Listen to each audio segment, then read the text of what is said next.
దేవుని యొక్క మహా ఉన్నతమైనటువంటి కృపను బట్టే గడిచినటువంటి సెషన్స్కి చాలా ప్రత్యేకమైనటువంటి దేవుని రాకడ గుర్తులన్నిటి మీద కూడా మనం అద్భుతమైనటువంటి పరిశీలన చేయడానికి దేవుడు ఎప్పటికప్పుడు సహాయాన్ని అందిస్తూ ఉన్నాడు. మనం చెప్పేటువంటి విషయాలు మనకు తెలియకుండానే చాలామంది జీవితాలని ప్రభావితం చేస్తూ ఉన్నాయి, చాలామందిని దేవునిలోకి నడిపిస్తూ ఉన్నాయి. చాలామంది నూతన ఆత్మీయ ఉద్యమంలో కూడా వాళ్ళందరూ కూడా కట్టబడుతున్నారని, ఆత్మీయంగా ఎదుగుతున్నారని వారి వ్యక్తిగతంగా నాకు మెసేజ్లు ఫోన్లు చేసి చెప్తున్నప్పుడు నేను చాలా ఆనందిస్తూ ఉన్నాను.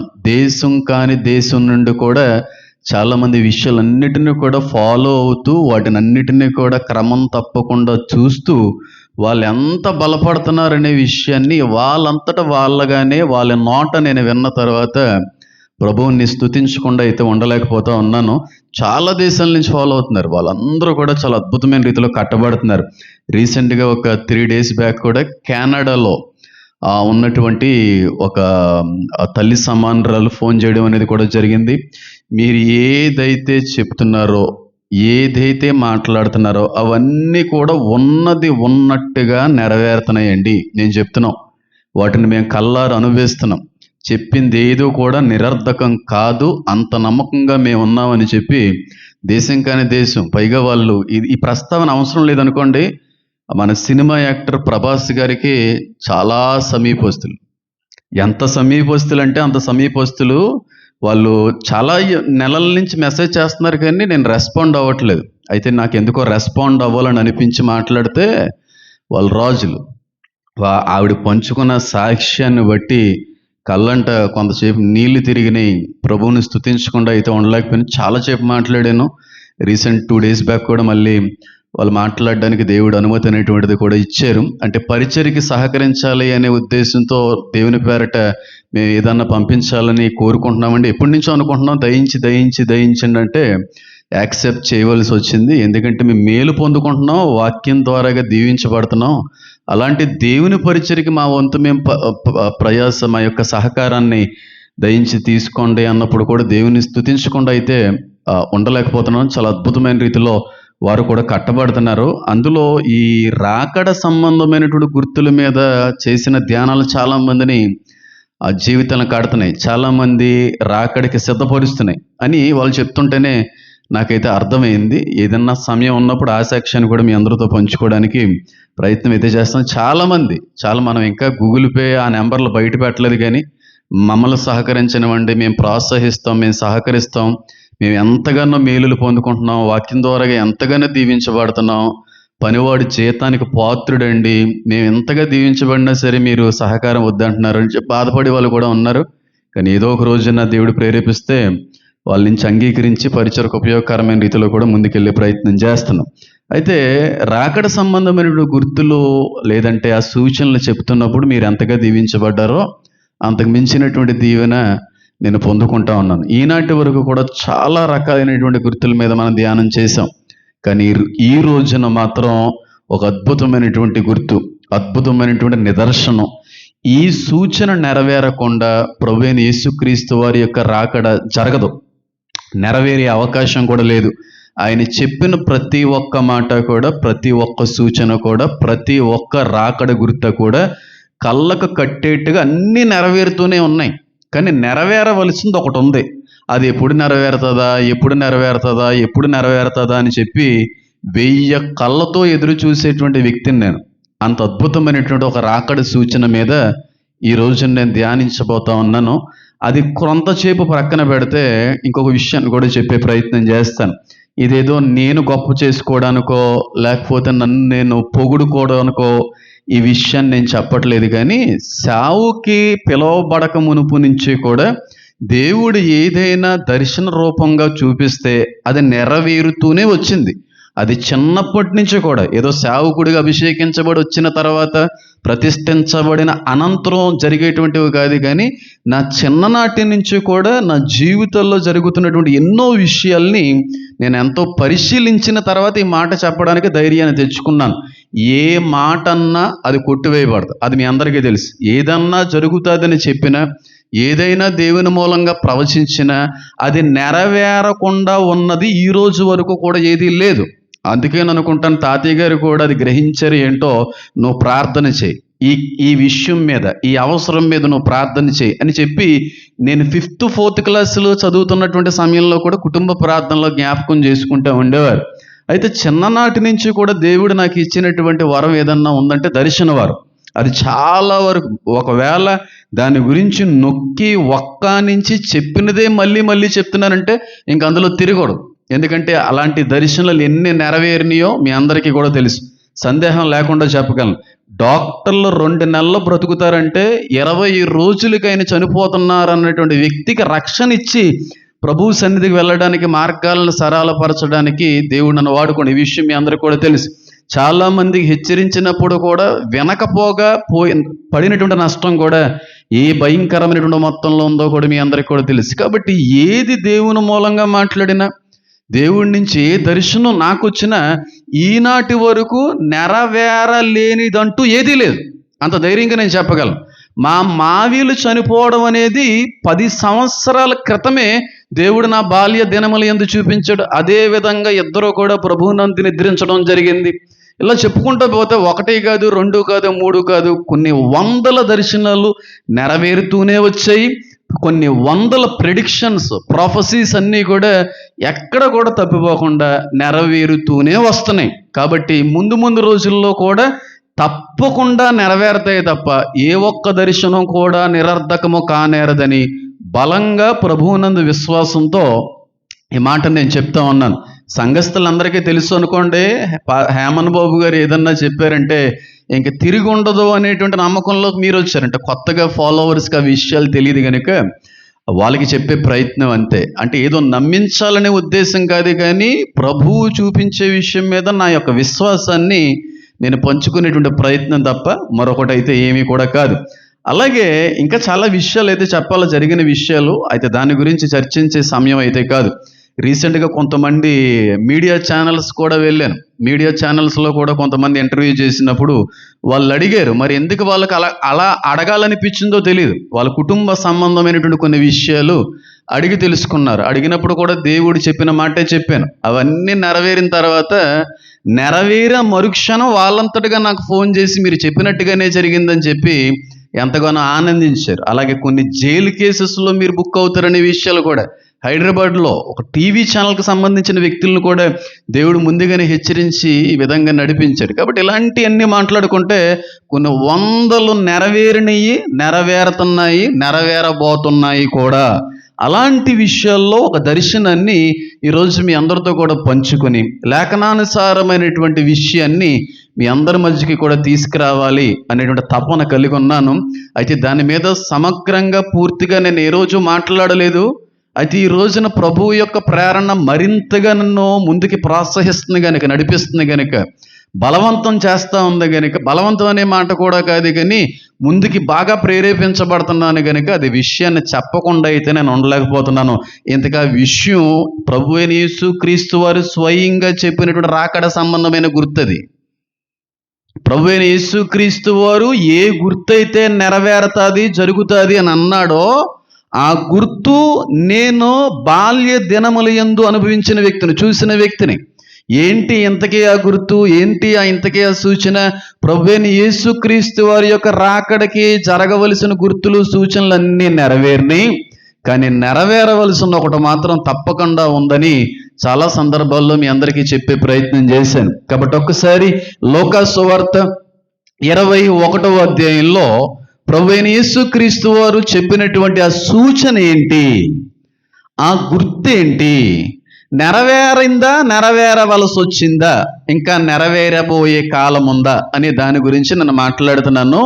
ప్రభువైన యేసుక్రీస్తు వారు దేన్నైతే చూశారో, ఏదైతే జరుగుతుంది అని చెప్పి ముంగర్తుగానే ప్రవచించారో, ప్రపంచాన్ని హెచ్చరించాడో ఆ విషయాన్ని బాల్య దినముల యందు చూసినటువంటి ఒక దీన సేవకుడిగా నేను చాలా ఆనందిస్తా ఉన్నాను. ఏంటి ఆ గుర్తు, ఏంటి ఆ సూచన అని ఆలోచన చేస్తే రాకడ సంబంధిత గుర్తులలో తప్పక నెరవేరవలసిన జరగవలసిన మరొక ప్రాముఖ్యమైనటువంటి గుర్తు లూకాసు సువార్త 21వ అధ్యాయం. మత్తయి సువార్త 24 కదండి మనం ధ్యానిస్తున్నామండి అని అనుకోవచ్చు.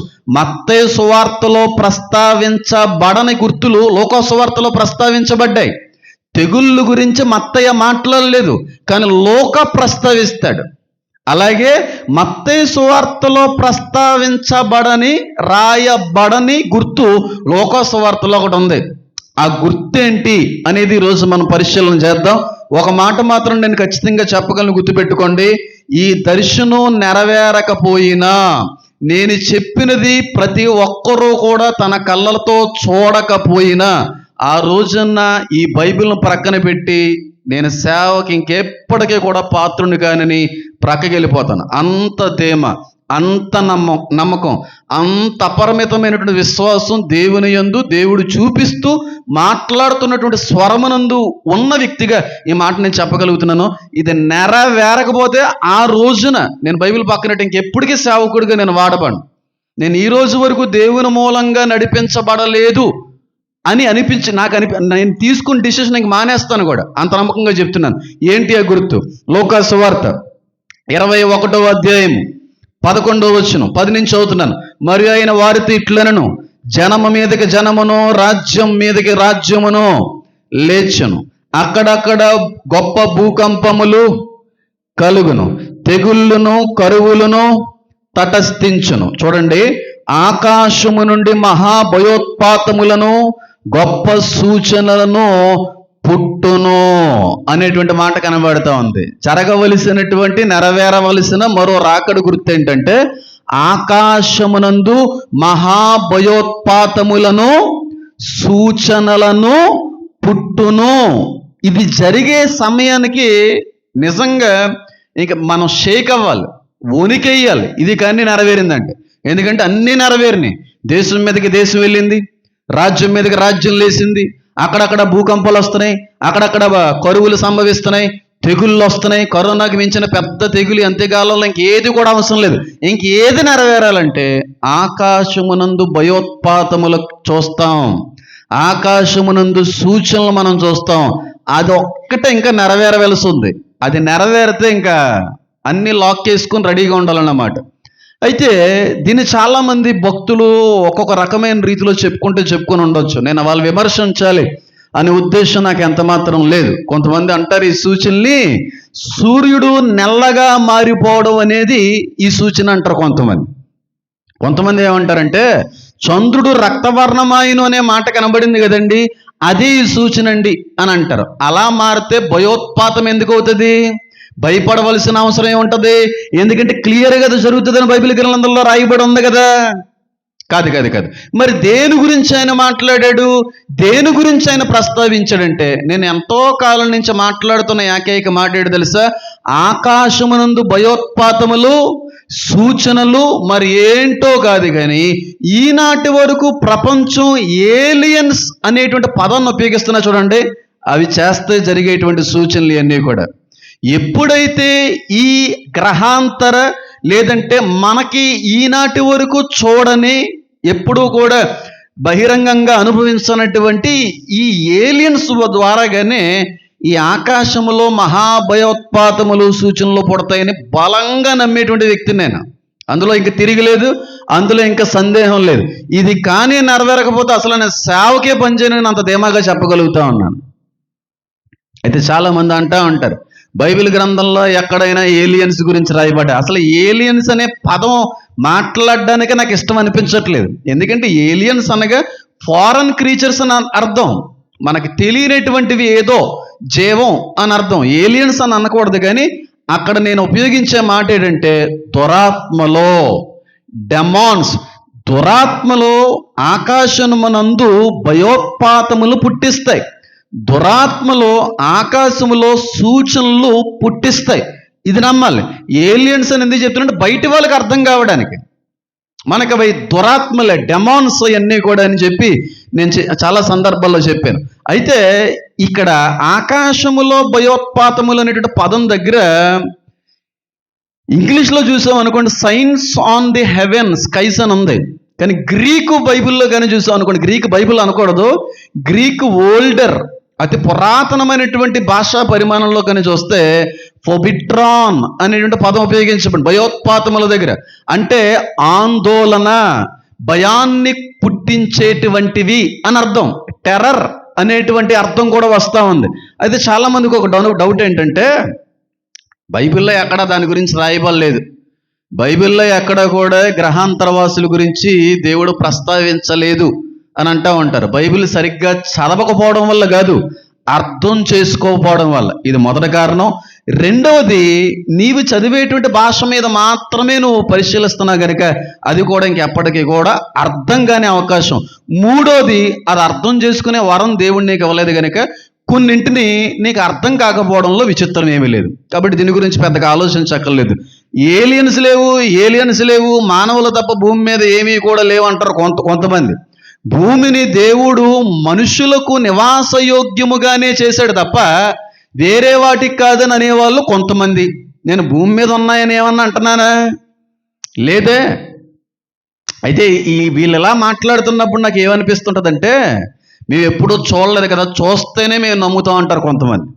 బైబిల్లో ప్రస్తావించబడలేని దాని గురించి ఎందుకు మాట్లాడుతున్నారని చెప్పి కొంతమంది అంటూ ఉంటారు. నాకు తెలియక అడుగుతాను, సముద్రం దగ్గరికి వెళ్ళి, సముద్రం చిన్నదా పెద్దదా? భూమి మీద 70% అది ఆక్రమించుకుంది. 30% భూమి ముందు రోజులు అది కూడా ఉండదు, ఇంకా ఆక్రమించేస్తుంది. అది నేను భూకంపాల గురించి చెప్పినప్పుడు చెప్తాను. అయితే ఈ మహాసముద్రం దగ్గరికి మనం వెళ్ళి, మహాసముద్రం దగ్గర మనం నిలబడితే ఎంత, దానికి ఇసుక రేణువు కంటే చిన్నోళ్ళు. మహాసముద్రం దగ్గరికి వెళ్ళి ఒక స్పూన్ తీసుకొని ఆ స్పూన్తో నీళ్లు బయటికి తీసి, ఈ నీటిలో ఈ స్పూన్లో చేపలు లేవు కనుక సముద్రంలో చేపలు లేవు అంటే బాగుంటుందా? అంతే కదా. సముద్రం దగ్గరికి వెళ్ళి స్పూన్తో నీళ్లు తీసి నీళ్ళలో ఈ స్పూన్లో చేపలు లేవు కనుక సముద్రంలో చేపలు లేవు అంటే బాగుంటుందా? బాగోదు కదా. అది నమ్మడానికి కూడా చాలా చిరాగ్గా ఉంటుంది, అది చెప్పడానికి కూడా చాలా అసహ్యంగా ఉంటుంది. ఇంత గొప్ప విశ్వంలో ఏలియన్స్ అనేటువంటివి కనబడాలి, మేము చూడాలి, అప్పుడే ఉన్నాయి అని నమ్మడం కూడా అంతే. నీకు కనబడనంత మాత్రాన్న, చూడనంత మాత్రాన్న అవి లేవని కాదు. స్పూన్లో నీళ్ళు తీసావు, ఆ నీటిలో చేప లేదు కాబట్టి లేవని అర్థం. కనబడలేవు కాబట్టి ఇంకా అసలు దాని ఉనికే లేదన్నది అని అర్థం కాదు కదా. దానికో సమయం ఉంటుంది, దానికో సందర్భం ఉంటుంది. ఆ సమయం, ఆ సందర్భమే దేవుని రెండవ రాకడ సూచన. ఆకాశములో మహాభయోత్పాతములు పుట్టును సూచనలు మీరు చూస్తారని అంటున్నాడు. ఇది ప్రభువైన యేసుక్రీస్తు వారు మాట్లాడిన మాట. బైబిల్లో లేదు అనేటువంటి వ్యక్తులకి ఉపయోగపడడానికి మాట చెప్తున్నాను. దీని మీద చాలా అద్భుతమైనటువంటి విశ్లేషణ ఇస్తున్నాను. ఏం జరుగుతుంది, ఏం జరగబోతుంది అనేది కూడా ఒక 2 months క్రితం దర్శన రూపంలో చూశాను కనుక ఇంచుమించుగా 2 పేపర్లో రాసుకున్నాను. ఆ విషయం అంతా కూడా చెప్పడానికి సమయం లేదు, కొంతగా చెప్పే ప్రయత్నం చేస్తాను. యేసయ్య చెప్పింది ఏలియన్స్ కోసమే. రెండవదిగా, భక్తుడైనటువంటి యేసుక్రీస్తు ప్రభువు వారి యొక్క మెప్పుని సంపాదించినటువంటి శిష్యుల్లోనే అతి చిన్న శిష్యుడైనటువంటి, వయసులో చిన్న శిష్యుడైన, దేవుని కొరకు మహా గొప్పగా వాడబడినటువంటి భక్తుడు, అపోస్తులుడు యోహాను గారు కూడా ఏలియన్స్ గురించి చూశారు, చెప్పారు. యేసయ్య ఒకలే కాదు, యేసుక్రీస్తు వారు ఒకలే చెప్పారు అనుకుంటే దాన్ని నేను కూడా తీసుకోకపోతుంది. మిగతా చాలా విషయాల్లో కూడా చెప్పే ప్రయత్నం చేశారు. ఫస్ట్ యేసయ్య చెప్పింది దీనికోసమే. రెండవదిగా, అపోస్తులుడైనటువంటి యోహాను గారు కూడా ఈ ఏలియన్స్ గురించి స్పష్టంగా చెప్పారు. ప్రకటన గ్రంథం 16వ అధ్యాయం చూడండి. ప్రకటన గ్రంథం 16వ అధ్యాయం. ఇది యోహాను గారు చూసి దర్శనంలో చూసింది. నేను దేన్నైతే దర్శనంలో చూసానో అదే వాటిని యోహాను కూడా చూశాడు దర్శనంలో. నేను ఏదైతే చెప్తున్నానో దాన్ని 2000 సంవత్సరాల క్రితం ఆయన చూసి రాశాడు యోహాను ఇందులో.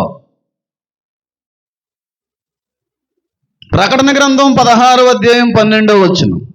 6వ దూత తన పాత్రను యూఫ్రటీసు అను మహానది మీద కుమ్మరింపగా తూర్పు నుండి వచ్చు రాజులకు మార్గము సిద్ధపరచబడినట్లు దాన్ని నీళ్లు ఎండిపోయేను.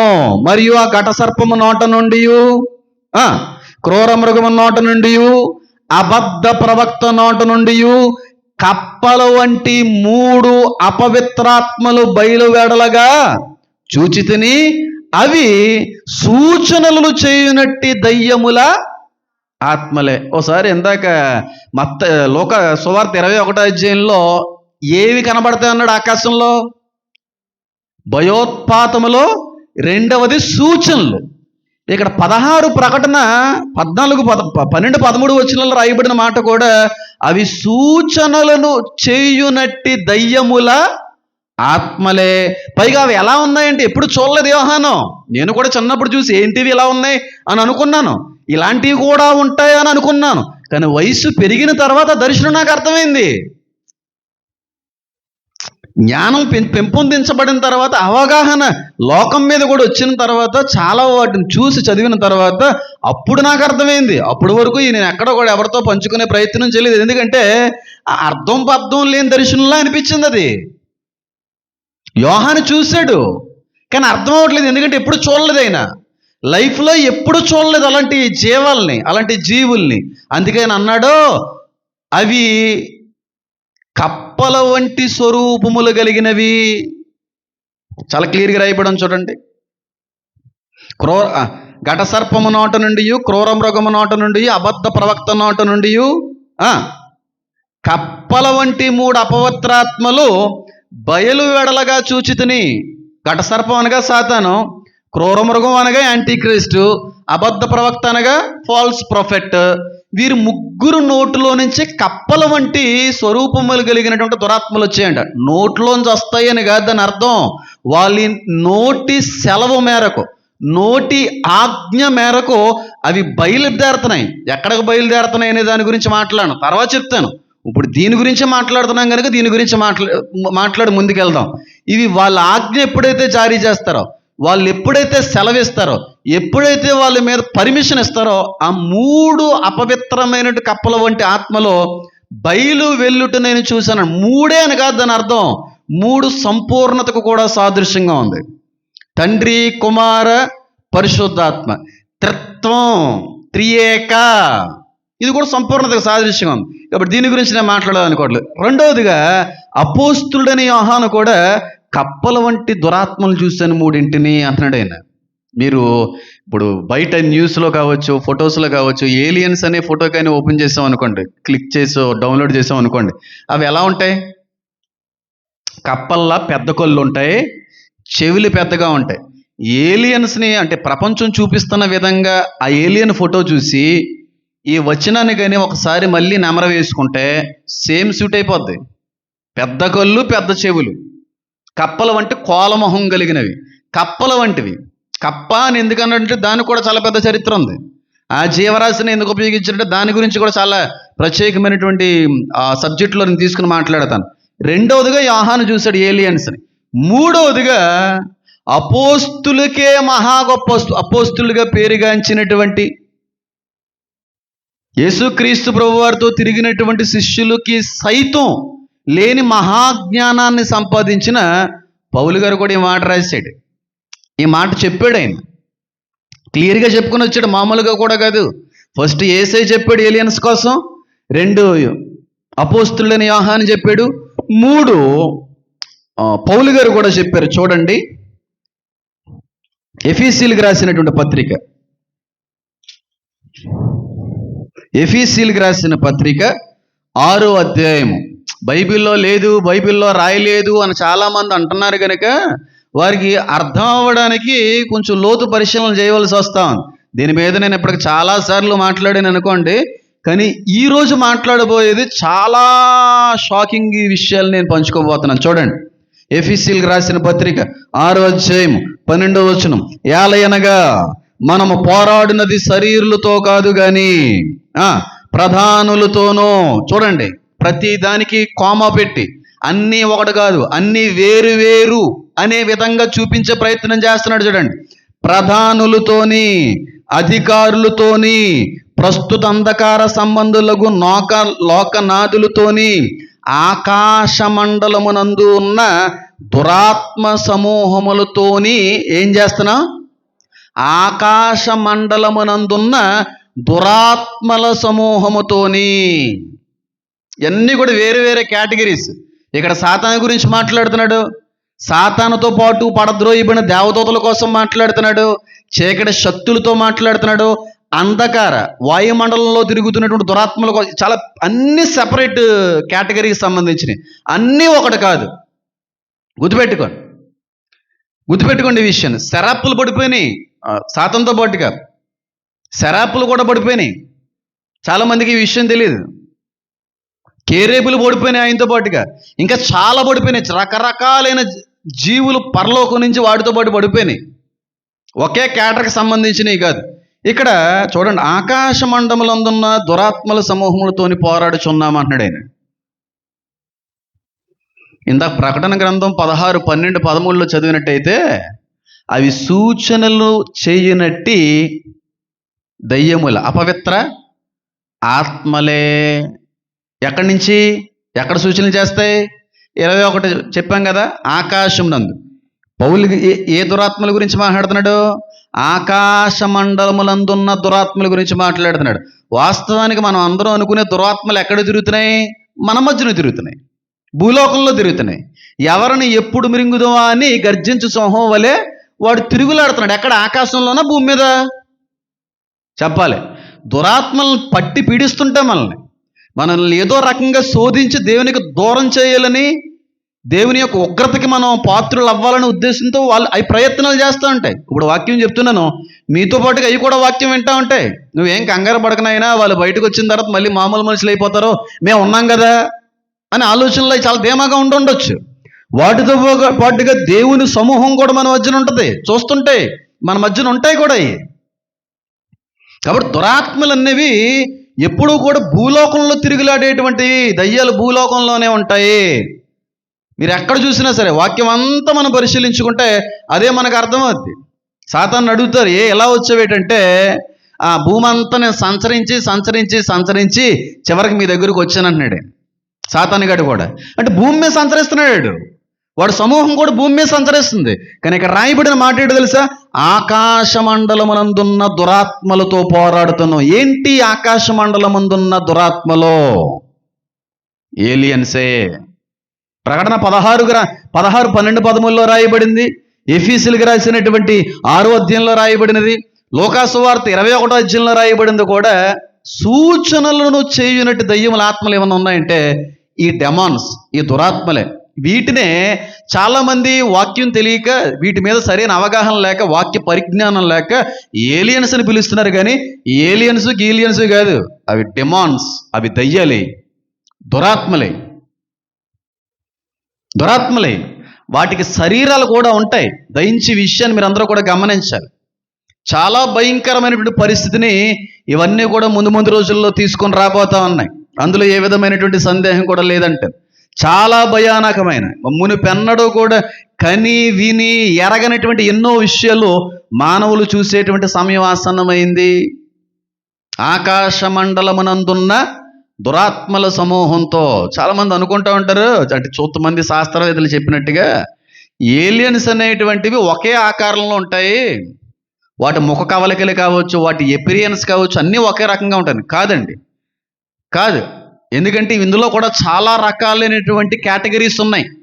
కొంతమంది శాస్త్రవేత్తలు చెప్పుకొని వచ్చారు. ఇక్కడ పౌలు కూడా చెప్తున్నాడు, గ్రేస్ అని ఉంటాయి, హైబ్రిడ్స్ అని ఉంటాయి, ఇంకా చాలా రకాలైనటువంటి జాతులు ఉన్నాయి. అందులో చాలామంది అనుకోవడంతో పాటుగా నేను కూడా చెప్పింది ఏంటంటే,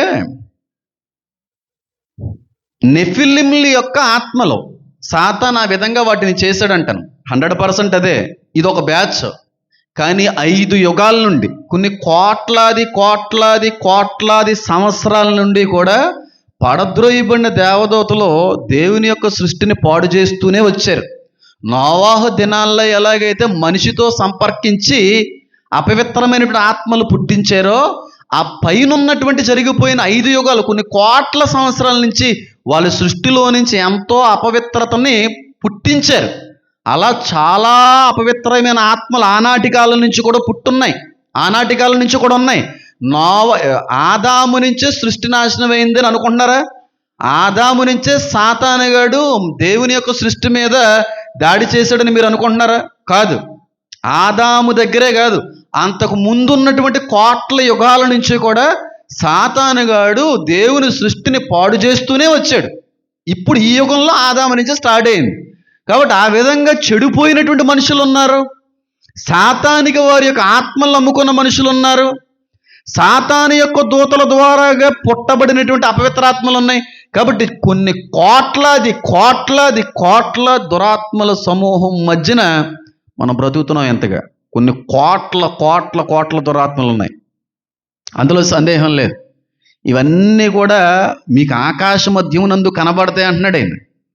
ఇక్కడ కానీ మనం చూసినట్టయితే లోకాసు వార్తలో మనం గమనించినట్టయితే అక్కడ మాట ఉంది చూడండి, 21వ అధ్యాయంలో. ఒకసారి నేను చూపించి ముందుకు వెళ్ళిపోతాను చూడండి.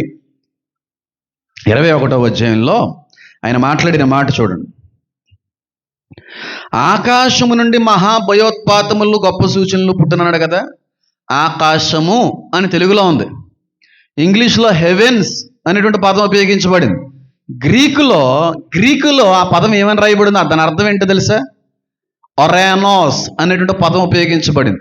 దాని యొక్క అర్థం ఏంటంటే ఉరుములు లేదా మబ్బులు పుట్టు ప్రదేశము అని అర్థం. ఉరుములు, మబ్బులు, పుట్టు ప్రదేశం. నేను ఏ దర్శనాన్ని అయితే చూశానో ఆ దర్శనంలో వచ్చేటువంటి ఆ క్రాఫ్ట్ మబ్బుల్లోంచి రావడం చూశాను. దాని అర్థం నేను చాలా సుదీర్ఘ ప్రయాస పరిశీలన చేసిన తర్వాత నాకు చాలా ఆశ్చర్యాన్ని కలిగించింది. ఇక్కడ ఆకాశం ఉంది, కానీ చాలా రకాలైన ఆకాశాలు ఉన్నాయి. మబ్బులు, ఉరుములు ఎక్కడ పడతాయో ఆ చోట ఈ సూచనలు మీరు చూస్తారంటున్నాడు ప్రభువైన యేసుక్రీస్తు. అంటే ఫస్ట్ ఎపియర్ అయ్యేది అక్కడే, అవన్నీ కూడా మనుషులకు కనబడేది అక్కడే, అవన్నీ కూడా మనుషులు చూసే కాలం సమీపించింది. ఈ 2025, 2026 ఈ 2 సంవత్సరాల్లో ప్రపంచంలో ఏ దేశానికి మీరు వెళ్ళి చూసినా సరే, ఏ దేశ సంబంధిత వార్తలు మీరు పరిశీలించినా సరే, వినబడేటువంటి ఏకైక వార్త, సిమిలర్ వార్తలో ఒక వార్త ఏంటో తెలుసా? మేము ఆకాశంలో ఏదో చూసాం, ఆకాశంలో అలాగే వెళ్ళిపోయే ఫ్లయింగ్ సాసర్ కనబడింది, మేము ఈనాటి వరకు ఏ రోజు చూడనటువంటి ఒక మనిషి ఆకారాన్ని చూసాం అని ఇండియాలో కూడా ఈ 2 సంవత్సరాల నుంచి ఎక్కువ వినబడుతున్నాయి. ఆకాశంలో అలా వెళ్ళిపోయింది. ట్రంప్ మాట్లాడాడు, నాకు తెలిసిన 4 పైలట్స్ ఉన్నారో, చాలా స్ట్రాంగెస్ట్ ఫెలోస్ వాళ్ళు, చాలా నైపుణ్యత కలిగిన వాళ్ళు, నిపుణులు. వాళ్ళని పిలిచి నేను సపరేట్గా ప్రత్యేకంగా నేను వాళ్ళని ప్రశ్నించాను, ఏంటి అసలు ఏం జరుగుతుంది, మీరన్నా నిజం చెప్పండి అంటే వాళ్ళు కూడా నాకు చెప్పింది ఏంటి తెలుసా? మనిషి జీవితంలో చూడనటువంటి కొన్ని జీవుల్ని మేము చూసాం, కొన్ని రకాలైన వాహనాలను మేము చూసాం అని ట్రంప్ గారు. ఆయన ఏం మామూలు అధ్యక్షుడు కాదు, అగ్రదేశం అయిన అమెరికాకి అధ్యక్షుడు. ఎన్నో నెలల నుంచి చెప్తున్నాడు, నేను 4-5 సంవత్సరాల నుంచి చెప్తున్నాను ఇదే మాట. నేను 4-5 సంవత్సరాల నుంచి చెప్తున్నాను ఇదే మాట. 8వ ఏట చూసిన నా దర్శనాన్ని నేను స్వయంగా ఇటువైపు నుంచే ఈ సైడ్ నుంచి రావడం ఆ క్రాఫ్ట్. అప్పటికే ఆకాశంలో చాలా రకాలైనటువంటి యుద్ధ విమానాలు కొట్టుకుంటున్నాయి, యుద్ధం జరుగుతుంది. ఆ టైంలో ఇవి ఎప్పి రావడం చూసిన దర్శనంలో కొంతమంది ఏంటి 90% అందరూ కూడా దాన్ని యాక్సెప్ట్ చేశారు. కానీ కొంతమంది గిట్టదు కదా, కొంతమంది అసూయపేర్లు ఉంటారు కదా, కొంతమంది నాకు ఏంటి ఇలా చెప్తున్నారు అన్నట్టుగా తప్పు పట్టాలి. అలాంటి వాళ్ళు తప్పు పట్టి ఉండొచ్చేమో అంతే. కానీ ఈ 2 సంవత్సరాల నుంచి ఈ వార్తలు ఎక్కువైపోతున్నాయి. ఆకాశంలో సూచనలు కనబడుతున్నాయి చాలామందికి. ఏదో తెలియనటువంటి ఒక జీవరాశి ఉంది అనేటువంటి ఒక కన్ఫర్మేషన్కు రావడం జరిగింది. అన్నిటికంటే కూడా ట్రంప్ గారు రీసెంట్గా 1.5 నెలల క్రితం ఆయన చెప్పింది ఏంటి తెలుసా? మేము UFO అనేటువంటి ఫైల్స్కి సంబంధించిన సమాచారాన్ని, ఆధారాల్ని బయటికి విడుదల చేయబోతున్నాం అని ఆయన కూడా చెప్పాడు. అంటే ఉన్నాయని వాళ్ళు కూడా పరిశీలనలో దొరికిందనే కదా అని అర్థం. వాళ్ళు ఇప్పుడు చెప్తున్నారండి, నేను ఏనాటి కాలంలో చూపించాడండి దేవుడు నాకు. యోహాను ఎన్ని వేల సంవత్సరాల క్రితం చూశాడండి ఆ దర్శనాన్ని. పౌలు ఎన్ని వేల సంవత్సరాల క్రితం ఆయన అనుభవించిన. హానోకు కంటే కూడా ఇంటలెక్చువల్ పౌలు. చెప్తున్నాను, హానోకు మహాజ్ఞాని అంటారు, కాదని నేను అనట్లేదు. హానోకుకి 100 రెట్లు జ్ఞాని అపోస్తులుడైన పౌలు. ఆయన పొందుకున్న వరాలు మరి ఏ శిష్యుల్లో కూడా నేను చూడలేదు. అంత పెర్ఫెక్షనిస్ట్ ఆయన, అంత రేరెస్ట్ బీయింగ్ ఆయన, అంత అద్భుతమైన వ్యక్తి ఆయన. ఆయన చూసింది చెప్తున్నాడు ఆయన. నేను చూసింది చెప్తున్నాను. జరగవలసింది ఏదన్నా గుర్తు సూచన ఏదన్నా ఉందంటే ఆఖరిగా ఆకాశమునందు భయోత్పాతములో ఫొబెట్రాన్ అనగా టెర్రర్ మేకింగ్, భయాన్ని పుట్టించేటువంటివి అని అర్థం. బాగా పురాతన గ్రీకు భాషలోకి వెళ్తే అతి క్రూరమైన జంతువులకు ఉపయోగించేవారు ఈ పదాన్ని, ఫొబిట్రాన్ అనే పదం. అతి క్రూరమైనటువంటి జంతువులకి. ఆకాశంలో జంతువులు ఉన్నాయా? జీవమే కదా అది కూడా, అది కూడా జీవమే. దోతలు కూడా జీవులే. కీర్తనల గ్రంథంలో కూడా ఒక మాట ఉంటుంది, తీయొద్దు. దేవుడి గురించి హెచ్చించుకుంటూ దైవములు ఉన్నారు అనే మాట కూడా అక్కడ రాయబడి ఉంటుంది. దైవముల గురించి అంటే దేవుళ్ళు ఉన్నారని కదా దాని అర్థం. దేవుళ్ళుగా కొలవబడుతున్నటువంటి జీవం కూడా ఉంది. కానీ వీళ్ళందరికంటే కూడా అప్మోస్ట్ గాడ్ ఎవరైనా ఉన్నారంటే మన దేవుడే. ఇవన్నీ దేవుళ్ళుగా అంటే 1000 మందికి లీడర్ దేవుడే. మా దేవుడు అయ్యా అంటూ ఉంటారు ఎవరిని? రాజుల్ని. రాజ్య పరిపాలన చేసే వాళ్ళని దేవుడిగా కొలుస్తూ ఉండేవారు. ఐగుప్తు కాలంలో కూడా జరిగింది అది. కాబట్టి మనకు కనబడేది ఏంటంటే, గట్టిగా అయితే కొన్ని గ్రహాలు కనబడుతున్నాయి ఇంత విశ్వంలో. మనకి తెలియని గ్రహాలు ఎన్నున్నో తెలుసు, కొన్ని కోట్లు ఉన్నాయి. మనకు తెలిసినంత వరకు భూమి మీద జీవం ఉంది. మిగిలిన గ్రహాల్లో ఏం జరుగుతుందో ఎవరికి తెలియదు ఈనాటి వరకు. కొన్నిటికి ఇంకా పేర్లు కూడా ఎవరు కొనుగోలేదు. రీసెంట్గా మార్స్ అనేటువంటి గ్రహం మీద, అంగారకుడు అంటారు తెలుగులో, దాని మీద జీవం ఉందని బయట పెట్టింది నాసా. తెలుసా? నాసా అంగారకుడి మీద, దాన్ని ఇంకో పేరు కూడా ఉంటుందండి అంగారకుడికి. ఏమంటారు దాన్ని? దోషం అంటారు దాన్ని. దోషం. ఏ దోషం? కుజు దోషమా? సంథింగ్ అండి, కుజుడు అనుకుంటా. మార్సును కుజుడు అని కూడా పిలుస్తారు అనుకుంటా. ఆ దోషాల గేషాల గురించి నన్ను అడక్కండి, నాకు తెలిసిన నేను చెప్పను, అనవసరం అది. దాని గురించి మాట్లాడవలసిన పనేమీ లేదు. ఆ గ్రహం మీద ఈనాటి వరకు శాస్త్రవేత్తల యొక్క పరిశోధనలో భూమి మీద మాత్రమే జీవం ఉంది, భూమి మీద మాత్రమే లైఫ్ ఉందని అనేవారు. అదే మనం అందరం ఇప్పటివరకు నమ్మాం. కానీ నాసా మొన్న సర్వే చేసి చెప్పింది ఏంటి తెలుసా? అంగారకుడి మీద జీవం నడిచినట్టుగా, జీవం ఉనికి ఉన్నట్టుగా మాకు కొన్ని ఆధారాలు బయటపడ్డాయి అంటారు. ఎర్రగా ఉంటుంది ఆ గ్రహం, ఎర్రగా ఉంటుంది. ఫొబిట్రాన్ అనేటువంటి పదానికి ఇంకొక అర్థం కూడా ఏమొస్తూ ఉంటుందంటే, సూర్యుని కొడుకు మార్స్ అని కూడా పిలుస్తూ ఉంటారు దీనికి పేరు. ఆ మార్స్ మీద కూడా ఏదన్నా ఎలియన్ లైఫ్ ఉందేమో అని అంటూ ఉంటారు శాస్త్రవేత్త. ఏమో నాకు తెలియదు, దాని గురించి నేను ఎప్పుడు చూడలేదు, నాకు దేవుడు ఎప్పుడు చెప్పలేదు. కానీ నేను నమ్ముతూ ఉంటాను, పైన దురాత్మలు ఉన్నాయి. ఏలియన్కి సంబంధించినటువంటి సమూహం అంతా సముద్ర గర్భంలో కూడా ఉన్నాయంటాను. అక్కడ కూడా వాటి బేసెస్ ఉన్నాయంటాను. ఎందుకంటే నాసా వాళ్ళు అక్కడికి వెళ్ళి పరిశోధన చేసిన తర్వాత భయపడి జీవితంలోకి ఎప్పుడు ఇక్కడ పరిశోధన చేయమని వెళ్ళిపోయారు, పారిపోయారు. ఏదో చూడకూడదని చూశారు, చెప్పట్లేదని ప్రపంచం యొక్క నమ్మకం. సముద్రంలో కూడా బేసెస్ ఉన్నాయి, ఈ దురాత్మల యొక్క బేసెస్ ఉన్నాయి, ఏలియన్ బేసెస్ ఉన్నాయి అని నమ్మే వ్యక్తిని నేను.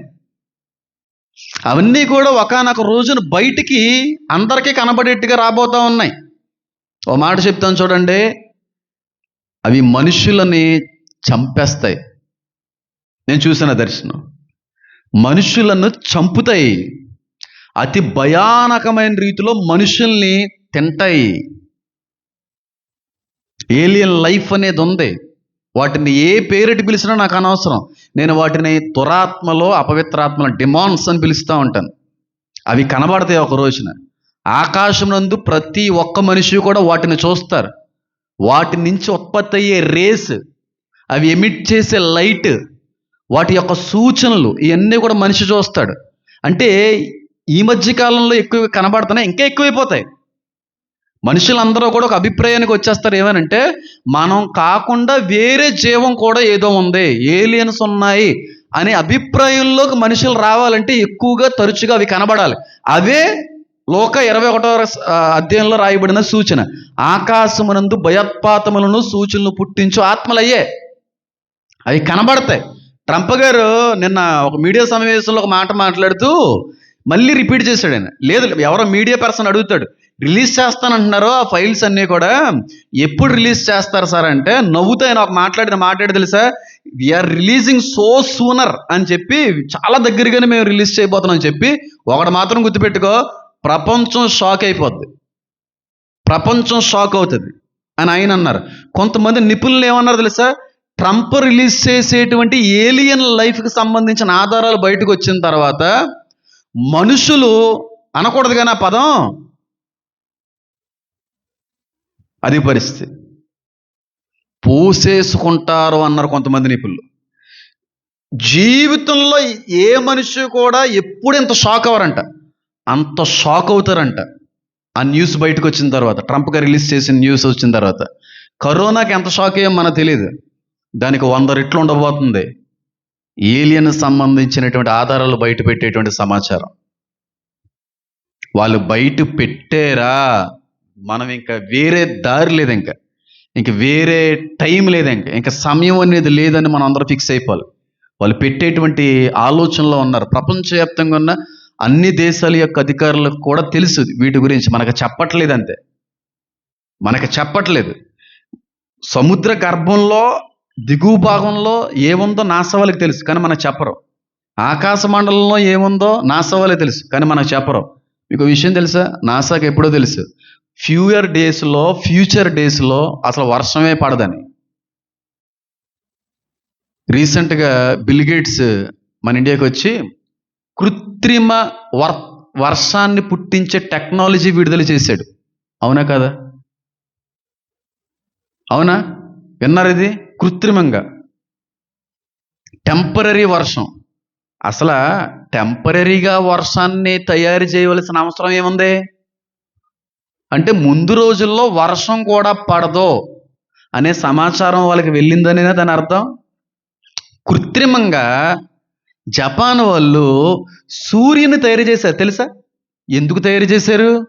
ముందు రోజుల్లో సూర్యుడు ప్రకాశించడు, అది బైబిల్ చెప్పింది. చెప్పలేదా బైబిల్? ప్రకటన గ్రంథం 6వ అధ్యాయంలో రాయబడలేదా? సూర్యుడు కంబలి వలె నలుపైపోతాడు, ప్రకాశించడు, దాని శక్తిని కోల్పోతాడు. ఇదంతా నాసా వాళ్ళకి తెలుసు. అందుకే ఇవన్నీ కూడా టెంపరీగా కొన్నాటిని పుట్టించే ప్రయత్నం చేస్తున్నారు. సూర్యరశ్మిలో కావచ్చు, లేదంటే కృత్రిమ వర్షాల్లో కావచ్చు. మానవ జాతి చాలా వరకు కూడా హరించిపోతున్న విషయంతోనే రోబోట్స్ తయారు చేయడం కావచ్చు. ఇవన్నీ జరుగుతున్నప్పుడు టెక్నాలజీ పెరుగుతుందని మీరు అనుకుంటున్నారు, కానీ నేను అంటాను, నాకు వచ్చే ఆలోచన వెంటనే వచ్చేది తెలుసా? మనకి తెలియనిది వాళ్ళు ఇంకా దాస్తున్నారు, వాళ్ళకి తెలిసింది మనకు చెప్పట్లేదని నేను అంటాను. ఇలాంటివి చెప్పడం చాలా రిస్కే, చాలామంది ఎఫెక్ట్ కూడా పొందుతున్నారు వేరే దేశాల్లో. గిస్కి మనం ఏం భయపడింది ఏం లేదు, ఉన్నది ఉన్నట్టుగా చెప్పడమే నాకు తెలుసు. ఎందుకు కృత్రిమంగా వర్షాన్ని పుట్టించవలసిన పనే ఉంది? ఇన్ని వేల సంవత్సరాల నుంచి కూడా ఏ కాలంలో జరిగేటువంటి పరిస్థితులను బట్టి ఆ కాలానికి అలాగ జరుగుతూ వెళ్ళింది కదా, బాగానే జరిగింది. ఫుడ్ వాటర్ ఏమీ లోటు లేదు కదా. మరి ఏంటి ప్రాబ్లం? ఇంకో షాకింగ్ విషయం చెప్పనా? రీసెంట్గా గడ్కరీ అనేటువంటి మన భారతదేశ మంత్రివర్యులు ఇచ్చినటువంటి వార్త ఏంటంటే, బయటపెట్టిన విషయం ఏంటంటే, ఇదిగో బాబు, ముందు రోజుల్లో పెట్రోల్ కానీ డీజిల్ కానీ దొరకదు, కాబట్టి పెట్రోల్ కార్లు డీజిల్ కార్లు ఉండవు. 2030 నాటికి కరెంట్ కార్లు ఈవీ కార్లు మాత్రమే ఉంటాయి. ఎందుకు అనంటే, 1 లీటర్ ఇథనాల్ అనేటువంటిది తయారు చేయడానికి 1000 లీటర్ల నీరు అవసరం అవుతుందంట. ఇప్పుడు పెట్రోల్లో ఇథనాల్ కలుస్తుంది కదా, ఆ ఇథనాల్ చెరుకు నుంచి, లేదంటే రైతులు ఉపయోగించి పాడేసినటువంటి ఆ పెంట నుంచి తయారు చేసేటువంటిది. 1000 లీటర్ నీళ్లు వాడితే 1 లీటర్ ఇథనాల్ వస్తుంది. అన్నిటినీ తయారు చేయగలుగుతున్నారు, కానీ కృత్రిమ పద్ధతిలో వాటర్ని తయారు చేయలేకపోతున్నారు. వాళ్ళకి అది కూడా తెలిసి ఫ్యూచర్ డేస్లో వాటర్ ఉండదని. అవన్నీ మనకు తెలియజేయట్లేదు, ఎందుకంటే భయపడతామని. అది ప్రభుత్వ పరంగా కూడా సరైంది కాదు అది. బట్ ట్రంప్ గారు రిలీజ్ చేసేటువంటి ఫైల్స్కి ముందు కూడా చాలా దేశాలకు ఉన్నటువంటి సమాచారం వాళ్ళ యొక్క అధికార ప్రతినిధులతో మాట్లాడి విడుదల చేయాలి. కాబట్టి ఈ ఆకాశంలో సూచనలు, ఆకాశంలో భయోత్పాతములు ఏంటంటే, ఈ దురాత్మలు ఏలియన్స్ అనేటువంటివి ఆ మధ్య ఆకాశంలో మనందరికీ కనబడతాయి, సూచనలు చేస్తాయి. సూచనలు అనగా పెద్ద లైటింగ్ రావడం, పెద్ద అగ్ని పుట్టడము, పెద్ద పెద్ద రేస్ ఫామ్ అవ్వడము, లేకపోతే విచిత్రమైనటువంటి ఏమో ఎగరవడం, ఇవన్నీ కూడా సూచనలే. చాలా డిఫరెంట్గా వియర్డ్గా ఉంటాయి. నమ్మడానికి కూడా నమ్మశక్యంగా అనిపించవు, అలాంటి సూచనలు జరుగుతాయి. అవి వచ్చే కాలం సమీపించింది. ట్రంప్ గారు ఎప్పుడైతే బహిరంగంగా ఆ ఆధారాల్ని విడుదల చేస్తారో ఆ సమయానికి మీరు అర్థం కావాలి, సంఘం ఎత్తబడేటువంటి కాలానికి వాటన్నిటినీ కూడా అపవాది ఉపయోగించుకునేటువంటి సాధనాలు ఆ దర్శనంలో అది చూశాను. చాలా ఇయర్స్ తర్వాత ఇంటర్ కాలేజ్కి వచ్చిన తర్వాత మళ్ళీ ఇంచుమించు అదే దర్శనం. కాకినాడలో ఒక మంచి గవర్నమెంట్ స్టేజ్లో ఉన్నాడు, మంచి ఉద్యోగస్తుడు, నా ఫ్రెండ్ ప్రశాంత్. వాళ్ళ అపార్ట్మెంట్లో కనబడినటువంటి దర్శనం అది. అవి మనుషుల్ని చాలా ఇబ్బంది పెడుతున్నాయి, మనుషుల్ని చీల్చేస్తున్నాయి. ఇది రెండవ దర్శనంలో చూసింది అది. అవి ఏంటంటే అవి కూడా ఏలియన్స్గా పిలువబడేటువంటిది. మూడోసారి వచ్చిన దర్శనం, ఆ దర్శనంలో ఏంటో తెలుసా, మనుషులు రోడ్ల మీద పారిపోతున్నారు. సూపర్ మార్కెట్స్లో, పెద్ద పెద్ద షాపింగ్ మాల్స్లో ఉన్నటువంటి పార్కింగ్ స్పేసెస్లో చాలామంది దాక్కుంటున్నారు. అది థర్డ్ దర్శనం. దీని గురించే చాలా పెద్ద లాక్డౌన్ రాబోతుంది. ఎంత భయంకరమైన లాక్డౌన్ అంటే ప్రపంచ చరిత్రలో అలాంటి లాక్డౌన్ ఎప్పుడు వచ్చి ఉండదు. కరోనా లాక్డౌన్కి 100 రెట్లు అధికమైన లాక్డౌన్ రాబోతుంది. ప్రపంచం అంతా ఒకటే వార్త, ప్రపంచం అంతా ఒకే ఒక ఎమర్జెన్సీ న్యూస్ ఏంటో తెలుసా, కొన్ని కోట్ల మంది మాయమైపోయారు, దయించి ఎవ్వరూ కూడా మీ ఇళ్ళ నుండి బయటికి రాకండి, ఎక్కడున్నవారు అక్కడే తలదాచుకోండి అనే వార్త కానీ ముందు రోజుల్లో రాకపోతే నేను సావుకునే కాదు. నేను దర్శనం చూశాను. రోడ్ల మీద పరుగులు పెడుతున్నారు, రోడ్ల మీద పరుగులు. కొన్ని వందల ఎయిర్ప్లేన్స్, విమానాలు ఆకాశంలో నుంచి పిట్టలు రాలిపోవడం చూశాను నేను. పిట్టలు ఎలా రాలిపోతాయో పక్షులు, అలా విమానాలు రాలిపోవడం చూసిన వ్యక్తిని నేను. భయంకరమైన యాక్సిడెంట్స్, రోడ్ల మీద వాహనాలు ఢీకొని రోడ్ల మీద కొన్ని వేల మంది చనిపోవడం, అగ్ని ప్రమాదాలు జరగడం, ఇదంతా దర్శనంలో చూసిన వ్యక్తిని. సూపర్ మార్కెట్స్లో దాక్కుంటున్నారు చాలామంది. రీసెంట్గా 4 రోజుల క్రితం వచ్చిన దర్శనం అండి ఇది. 5వసారి దీని గురించి వచ్చిన దర్శనం. నేను నా ఫ్యామిలీ హైదరాబాద్లో ఉన్నాం. మేము ఏదో షాపింగ్, ఏదో సూపర్ మార్కెట్లో ఉన్నాం. నేను మొన్నే పంచుకున్నాను, మొన్నటి వరకు పంచుకోలేదు. ఆ దర్శనం తెల్లవారుజాను 5:36, 37 సమయానికి వచ్చింది. ఏదో ఎక్కడో షాపింగ్ మాల్లో ఉన్న ఒక మార్ట్, అది జనరల్ స్టోర్ లాంటిది, అక్కడ ఉన్నాం మేము. నేనున్నాను, నా ఫ్యామిలీ అందరం ఉన్నాం. టేనా వాళ్ళ కుటుంబాన్ని, మా చెల్లెలు వాళ్ళని చూడడానికి వెళ్ళాను నేను ఏదో కారణంతో.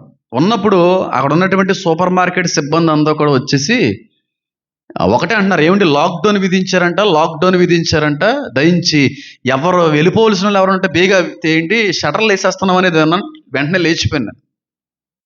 ఈ దర్శనం ఇంటర్లో వచ్చిన దర్శనానికి సంబంధించింది. పారిపోండి షటర్లు వేసేస్తున్నాం అనేది ఆనాటి కాలంలో కూడా చాలామంది పార్కింగ్ స్పేసెస్లో, మాల్స్లో దాక్కోవడం అనేది దీనికి సంబంధించింది. అది ఎప్పుడు జరుగుతుందో నాకు తెలియదు, కానీ ఖచ్చితంగా మాత్రం ఫ్యూచర్ డేస్లో ఇది సంభవిస్తుంది. చెప్పింది ఏ రోజు కూడా, దేవుడు చూపించింది ఏ రోజు కూడా నెరవేరకుండా లేదు. మళ్ళీ చెప్తున్నాను, నేనేదో గొప్ప చేసుకోవడానికి కాదు, కానీ ఈ విషయం ప్రభువునందు అతిశిస్తూ చెప్తున్నాను ఈ మాట. ఈ రోజు వరకు మన వరకు వచ్చిన ప్రేయర్ రిక్వెస్ట్లు జరగని అంటే ఏం లేవు. అన్ని ప్రార్థించిన అన్ని ప్రార్థనలకి జవాబులు దేవుడు ఇచ్చాడు. ఒక పెద్ద మీడియా ఛానల్ పేరు చెప్పాలనుకోవట్లేదు, వాళ్ళ వైఫ్ కన్సీవ్ అయింది. ఆ కన్సీవ్ అయినటువంటి వ్యక్తి వెళ్ళిపోతే చిన్న ప్రార్థన చేయండి అన్నాడు. నాకు పేరు చెప్పండి, నేను ప్రార్థన చేశాను, మీకు అబ్బాయి పుడుతున్నాడు అన్నాను. ఫస్ట్ ఫోన్ చేసింది ఆయనే. ఆ రోజు ఆవిడ కన్సీవ్ అయిందంట, నాకు తెలియదు. అంతవరకు ఎందుకు, మా ఫ్యామిలీలో విషయం, మొన్న జరిగిన విషయం. నేనేం చెప్పొచ్చని తెలుసా మా వాళ్ళకి, నేను చెప్పింది కానీ జరగకపోతే నేను మళ్ళీ మీ గుమ్మంలోకి అడుగు పెట్టను. ఎప్పుడూ కూడా మీ దగ్గరకు వచ్చి సువార్త ప్రకటించను. నేను నిజమైన దేవుడు అని నమ్మడానికి మాట చెప్తున్నాను. ఫ్యామిలీలు ఆశ్చర్యపడ్డాయి, డాక్టర్లు ఆశ్చర్యపడ్డారు. ఇంతకీ పొందుకున్నటువంటి వ్యక్తి కూడా ఈ రోజుకి నమ్మకం అనిపించలేదు, కానీ దేవుడు ఆనాడే చూపించాడు. అది జరిగింది మొన్న రీసెంట్గా, అది మీ అందరికీ తెలుసు. పబ్లిక్లో మాట్లాడకూడదు కనుక దాని గురించి నేను మాట్లాడలేదు. అన్నీ నెరవేరుతున్నాయి, అన్నీ జరుగుతున్నాయి, ఏది కూడా కొట్టివేయబడలేదు, ఏది కూడా ఈనాటి వరకు కూడా నిరర్ధకము కాలేదు. ప్రభువుకే దేవునికే మహిమ చెల్లిస్తే మాట చెప్తున్నాను. జరగవలసింది ఒకటి ఉంది, అది కూడా తప్పకుండా జరుగుతుంది. నాకు తెలిసి క్రైస్తవ చరిత్రలో బహిరంగంగా ఇంత ధైర్యంగా ఇంత బోల్డ్గా చెప్పిన దాన్ని 100 సార్లు మరలా మరలా చెప్పడానికి తెగించి మాట్లాడే సేవకుడు బహుశా ఈ విషయంలో నేను ఒక్కనే ఉండొచ్చు. ఎవరు మాట్లాడలేదు, ఎందుకంటే అది ప్రపంచం నవ్వుల పాలు చేస్తుంది, నవ్వుకుంటారు. పాస్టర్ ఏమిటి అలా మాట్లాడుతున్నా వీటిని అనుకునే వాళ్ళు కూడా ఉండొచ్చు. కానీ చెప్పింది ఎన్నిసార్లు నవ్వులు పోలేని ఎంతమంది దాన్ని తప్పుగా తీసుకున్నా మళ్ళీ దాన్ని రిపీట్ చేస్తూ మాట్లాడే అంత ధైర్యంతో ఉన్నానంటే ఎంత నమ్మకం ఉందో, ఎంత విశ్వాసం ఉందో చూడండి దేవుడు చూపించిన దర్శనం మీద. క్రైస్తవ చరిత్రలో ఇంత బలంగా, మళ్ళీ చెప్తున్నా, ఇంత బోల్డ్గా, ఇంత గట్టిగా పట్టుకున్న దాన్ని నిలవబడి ఇప్పటికే ప్రకటించే ఏకైక విషయం నేను ఏదైనా ఉందంటే ఏలియన్స్ ఉన్నాయి, అవి రాబోతున్నాయి, అవి వస్తాయి, మనుషులను నాశనం చేస్తాయి. దేవుడు చూపించినటువంటి ప్రేరేపించిన కొన్ని మాటలు నేను రాసుకున్న మాట్లాడి తెలుసా, అవి ఇమార్టల్స్ కాదు, దే ఆర్ మార్టల్స్. అంటే అవి చచ్చిపోతాయి. వాటికి మరణం లేకపోవడం ఏం కాదు, మనం బలంగా గట్టిగా దాడి చేస్తే అవి చచ్చిపోయేటువంటి జీవులే. చావన జీవి కాదు, అది చనిపోయే జీవులే. కానీ అవి చాలా సూపర్ న్యాచురల్ బీయింగ్స్ అయ్యి, అమిత శక్తివంతమైనటువంటి జీవులై. వాటికి మానవులు ఎలా కనబడతాయి తెలుసా, వాటి శక్తితో పోల్చుకుంటే గడ్డితో సమానం. మనం అంత most super natural, super powerful beings అయ్యి, చాలా శక్తివంతమైనవి. 1000 మందిని ఈజీగా ఒకటి నాశనం చేయగలరు. పరుగులు పెట్టడం, మనుషుల్ని నాశనం చేయడం, చంపడం, భయంకరంగా ఇబ్బంది పెట్టడం, అదంతా కూడా దర్శనంలో చూపించాడు. చాలా ఇంకా నేను దేవుని అడుగుతున్నా, ప్రభువా ఇంకా చాలా ఉంది ఆ దర్శనం, చాలా గంటలు అనిపించడం దర్శనం, కానీ కొన్ని జ్ఞాపకం ఉన్నాయి, చాలా వరకు నేను మర్చిపోయాను, నాకు గుర్తు చేయండి, జ్ఞాపకం చేయండి అని ఈ రోజుకి నేను అడిగేటువంటిది ఏదన్నా ఉందంటే ఆ దర్శనం గురించే. చాలా మంది పారిపోతారు, పెద్ద లాక్డౌన్ విధించబడుతుంది. గుర్తుపెట్టుకోండి, ఎప్పుడైతే ప్రపంచ అధికారులందరూ కూడా ఇవి ఉన్నాయి అనే ఆధారాలు బయట పెడతారో, అవి బయటపడే బహిరంగంగా మనిషికి అవి పరిచయం చేసుకునే కాలం సమీపించిందని అర్థం. నీకు విషయం చెప్తున్నాను చూడండి. అపోస్తులుడైనటువంటి పౌలు ఆత్మవశుడై ఒక విషయం మాట్లాడతాడు, రాస్తాడు. అది ఎంత ఫెంటాస్టిక్ విషయం అంటే అంత ఫెంటాస్టిక్ విషయం, చాలా అద్భుతమైనటువంటి విషయం. నేను అది ఒకసారి మీకు చూపించి నేను ముందుకు వెళ్ళిపోవడం ప్రయత్నం చేస్తాను. చూడండి,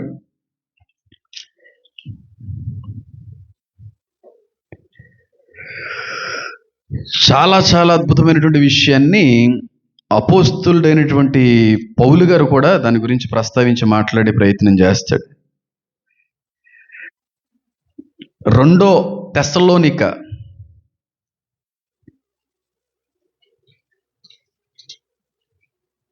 2 తెస్సలోనిక 2వ అధ్యాయము. 2 తెస్సలోనిక 2వ అధ్యాయంలో ఒక లైన్ ఉంటుందండి, ఒక వచనం ఉంటుందండి, పిచ్చెక్కిపోద్ది అనమాట. వచనం నాకు చాలా ఇష్టమైన వచనంలో ఒక వచనం, అది చూపిస్తా. 2 తెస్సలోనిక 2వ అధ్యాయము. 2 తెస్సలోనిక అంతా మనం చదివామనుకోండి, 2వ అధ్యాయం అంతా కూడా యాంటీ క్రైస్ట్ గురించి, దేవుని యొక్క రాకడ గురించి రాసినటువంటి మాటలు అన్నీ కూడా మీరు ఇంటికి వెళ్ళిన తర్వాత చదువుకుంటే మీకు ఇంకా బాగా అర్థం ఉంది. నేను చెప్పింది మీకు నిజమో కాదో ఇంకా బాగా అర్థం అవుతుంది. ఫస్ట్ నుంచి కూడా సరే చిన్న మాటని చదివించి వెళ్ళిపోతాను. ఎంత చెప్పి నాకు 2 seconds ఇదంతా చదవడానికి. చూడండి, 2వ అధ్యాయం 2 తెస్సలోనిక. సహోదరులారా, ప్రభు దినం ఇప్పుడే వచ్చి ఉన్నట్టుగా ఆత్మ వలనైనను మాట వలనైనను మా యొద్ద నుండి వచ్చినదని చెప్పిన పత్రికల వలనైనను ఎవడైనా చెప్పినడలా మీరు త్వరపడి చంచల మనస్కులు కాకుండా వలననియు బెదరకుండా వలననియు మన ప్రభువైన యేసుక్రీస్తు రాకడను బట్టి మనం ఆయన యొద్ద కూడుకొనుట బట్టి మిమ్మల్ని వేడుకొనిచున్నాను. రాకడ, సంఘం ఎత్తబడేటువంటి క్షణం ఎవరికి తెలియదని ఆయనే చెప్తున్నాడు. నాకు తెలుసు అంటే అది పెద్ద అబద్ధం అని అర్థం. అదిగో ఈరోజు రాత్రి 2 గంటలకి, 11 గంటలకి, 1 గంటకి ఆత్మ వల్ల చెప్పిన, ఎందుకంటే అనుకోని సమయం ముందు వస్తాడనుంది చెప్తూ ఆయన మాట్లాడుతున్న మాట చూడండి. మీరు త్వరపడి చంచల మనస్కులు కాకుండా వలననియు బెదరకుండా వలననియు మన ప్రభువైన యేసుక్రీస్తు రాకడను బట్టి మనం ఆయన యొద్దకు కూడుకొనుట బట్టి. ఏ కూడుకుంటారా? ఏ కూడుకోవడం? మనకంటే ముందుగా మృతులైన వారందరూ మొదట లేతురు, తర్వాత మనం లేచి ఎక్కడ కూడుకుంటాం? ఆకాశం నందు ప్రభువైన యేసుక్రీస్తు వారిని కూడుకుంటాం. రహస్యరా అక్కడ సంఘం ఎత్తబడు, అక్కడికి వెళ్ళి కలుస్తాం. తీసుకెళ్ళిపోతాడు 7 సంవత్సరాలు, మళ్ళీ తీసుకొస్తాడు. ఆ కూడుకు గురించి మాట్లాడుతున్నాం. చూడండి, వేడుకొనుచున్నాను. మొదట భ్రష్టత్వం సంభవించి నాశన పాత్రుడుకు పాప పురుషుడు. అంటే ఎవడు?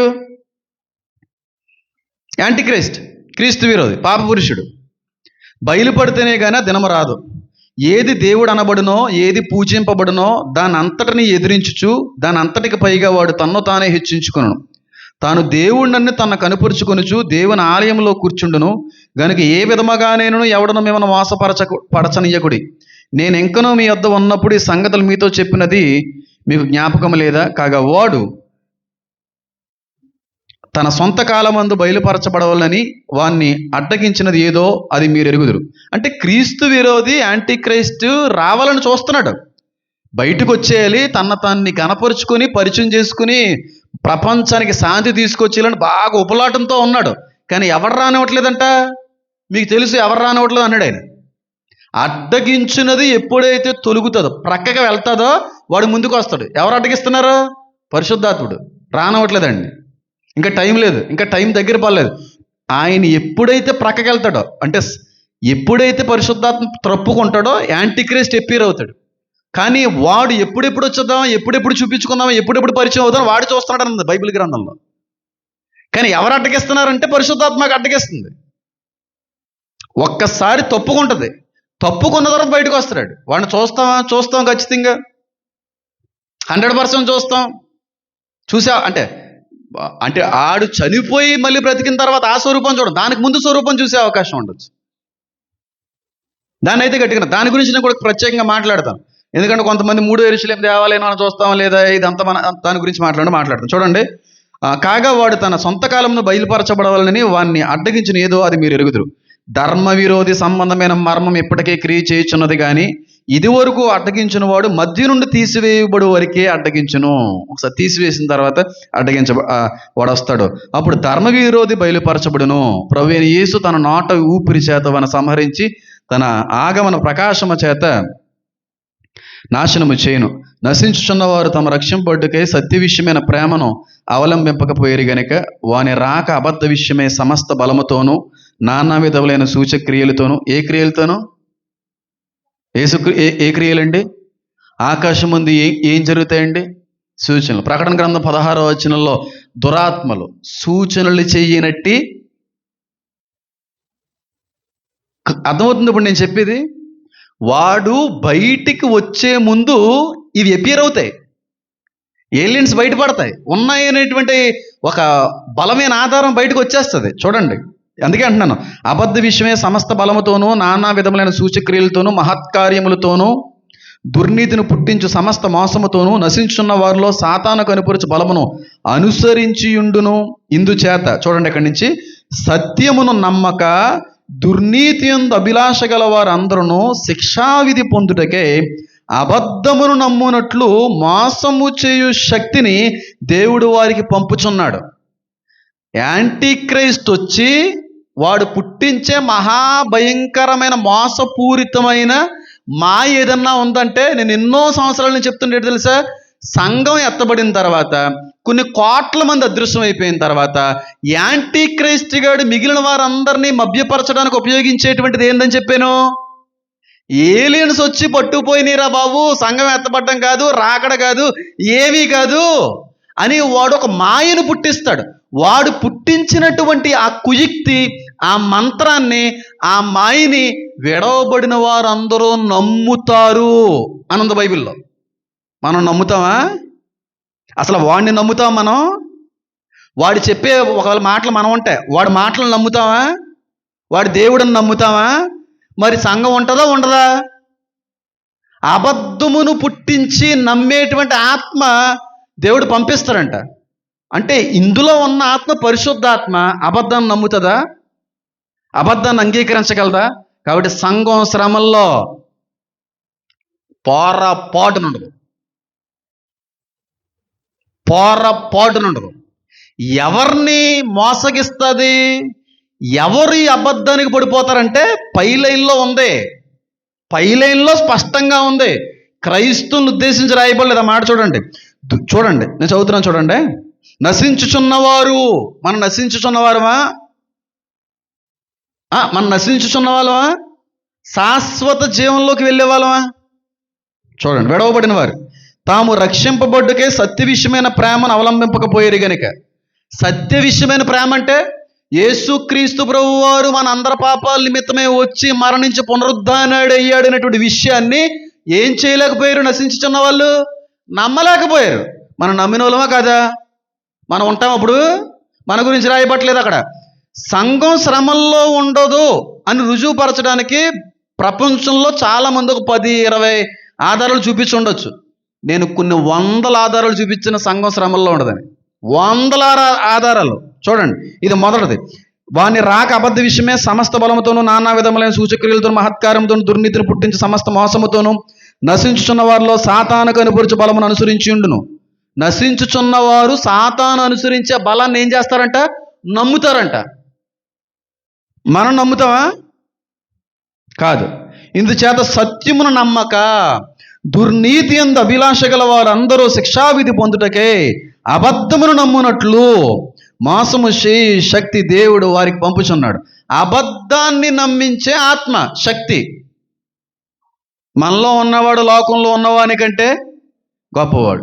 పరిశుద్ధాత్ముడు మనలో ఉంటే అబద్ధాన్ని నమ్మింపచేస్తాడా? సత్యం వైపుగా నడిపిస్తాడా?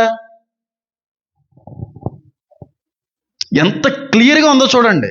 ఎన్ని సంవత్సరాల నుంచి నేను ఈ విషయం చెప్తున్నాను తెలుసా? మనం అనుకోని గడియనందు ఆయన వస్తాడు. కొన్ని కోట్ల మంది ప్రభువునందు రక్షించబడిన వారు ఎత్తబడిపోతారు, మాయమైపోతారు. వెంటనే యాంటీ క్రైస్ట్ తీసుకుని వచ్చే పెర్ఫెక్ట్ ఆలోచన ఏంటి తెలుసా? అదిగో అదిగో అదిగో సంఘం ఎత్తబడలేదు, మీరేం కంగారు పడకండి, బైబిల్లో ఉన్న దేవుడిని నమ్మేస్తారేమో, అమ్మమ్మో ఇంకా నయమే, కంగారు పడకండి అమ్మ, అలాంటిది ఏం జరగలేదు.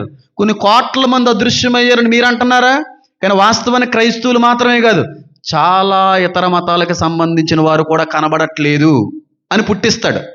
పుట్టించి ఆ నేరం అంతా ఎవరి మీద మోపుతాడు తెలుసా? ఏలియన్స్ మీద మోపుతాడు. ఆ నేరాన్ని ఏలియన్స్ మీద, లేదంటే మాయమైపోయినటువంటి మనుషులంతటికి కారణం ఏలియన్స్ మీద మోపే ముందుగా ఏలియన్స్ ఉన్నాయి అనేటువంటి అభిప్రాయం ప్రపంచానికి వస్తుంది. అప్పుడు ఎప్పుడైతే ఇది ఈ విధంగా చెప్తాడో ప్రపంచం అంతా కూడా అబద్ధాన్ని నమ్మగలిగే శక్తిని పంపిస్తాడు దేవుడని ఉంది. శక్తి. దీని మీద ఇంకా సంపూర్ణ ట్రాన్స్లేషన్ చేస్తే ఇంకా టైం పడుతుంది. టైం వచ్చినట్టు చెప్తాను ఆ శక్తి ఏంటి అన్నది కూడా.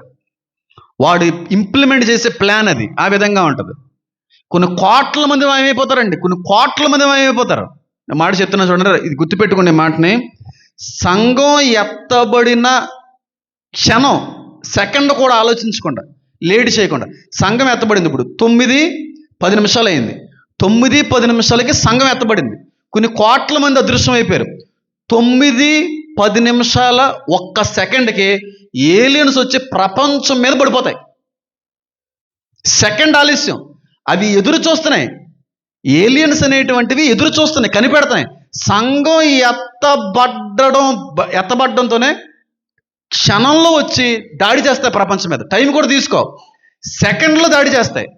ఆ దాడి చేసినప్పుడు మాయమైపోయిన వాళ్ళందరికీ కారణం కూడా దేని మీదకి వెళ్తుంది? సెకండ్ కూడా ఆలస్యం చేయకుండా చేస్తాడు. పూట కాదు, గంట కాదు, అరక్షణంలో సంఘం ఇలా ఎత్తబడిన అరక్షణంలో వచ్చి దాడి చేస్తాయి ప్రపంచం మీద. నిజంగానే ఏలియన్స్ చాలా మంది మనుషులు మాయం చేసేస్తాయి, చంపేస్తాయి, పట్టుకుపోతాయి. అప్పుడు నేరం అంతా వాటి మీదకి వెళ్తాయి. అది వాడి ప్లాన్. ప్రపంచం దాన్ని నమ్మే శక్తి అదే. అర్థమైంది నేను చెప్పింది లేదా? అర్థమవుతుందో లేదు నేను చెప్పింది? ఎంతకంటే ఇంకేం కావాలండి? క్లియర్గా రాయబడి ఉందండి. 2 తెస్సలోనిక 2లో చాలా క్లియర్గా రాయబడింది ఆ విషయం. సంఘం ఎప్పుడు ఎత్తబడుతుందా అని ఎదురు చూస్తున్నాడు సాతానుగాడు. ఎందుకంటే వాడు కూడా టైం తెలియదు కదా. ఎత్తబడడంతోనే అరక్షణంలో దింపేస్తాడు మొత్తం ఆ దురాత్మలన్నిటినీ. డైరెక్ట్గా భూమి మీద పడిపోతాయి, మనుషుల్ని నరకం చూపిస్తాయి, ఎత్తుకుపోతాయి, మాయం చేసేస్తాయి, చంపేస్తాయి. ఇదంతా దాని మీదకి వెళ్తుంది. నేను చాలాసార్లు ఎగ్జాంపుల్ కూడా చెప్పాను. పక్కన పొలంలో ఒక 10 ఆవులు చచ్చిపోయి ఉన్నాయి. 10 ఆవులు చచ్చిపోయి ఉన్నాయి. పెద్ద పెద్ద గాయాలుండి తలలు లేకుండా శరీరం అంతా పెద్ద పెద్ద రంధ్రాలతో రక్తసిక్తం అయిపోయినటువంటి 10 ఆవులు పడున్నాయి. ఏం జరిగింది అనుకున్నారు, కానీ ఎవరికీ అర్థం కావట్లేదు.